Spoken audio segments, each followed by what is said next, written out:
بہت زمانہ پہلے ایک نیک اور عبادت گزار لڑکی تھی جس کا نام مریم تھا۔ وہ دن رات اللہ کی یاد میں رہتی تھی۔ ہر کوئی ان کی پاکیزگی کی گواہی دیتا تھا، لیکن اللہ نے ان کے لیے ایک بہت بڑی آزمائش رکھی تھی، ایسی آزمائش جس سے سن کر دل کانپ جائے۔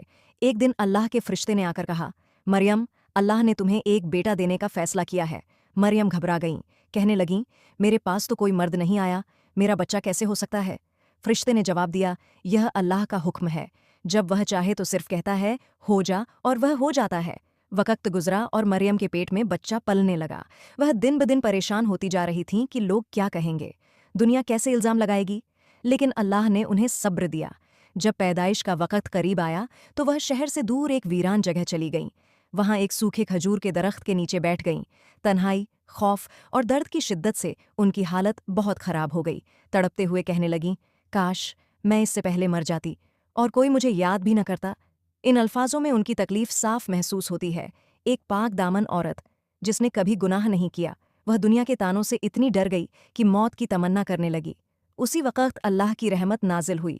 نیچے سے آواز آئی، مریم، غم نہ کرو، تمہارے قریب ایک چشمہ جاری کر دیا گیا ہے، کھجور کے درخت کو ہلاؤ، تازہ کھجوریں تم پر گریں گی۔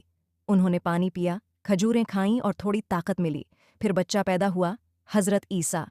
کچھ دن بعد جب وہ بچے کو گود میں لے کر اپنی قوم کے پاس لوٹیں تو لوگوں نے شور مچا دیا، مریم، یہ کیا ہے؟ تمہارے والد نیک آدمی تھے، تمہاری ماں پاک تھیں، یہ بچہ کہاں سے آیا؟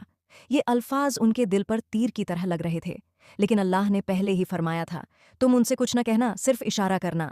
مریم نے بچے کی طرف اشارہ کیا۔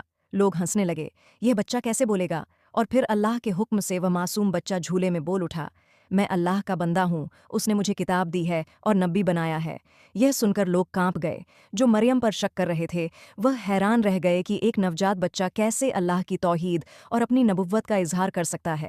یہ واقعہ ہمیں بتاتا ہے کہ اللہ جسے چاہے عزت دیتا ہے۔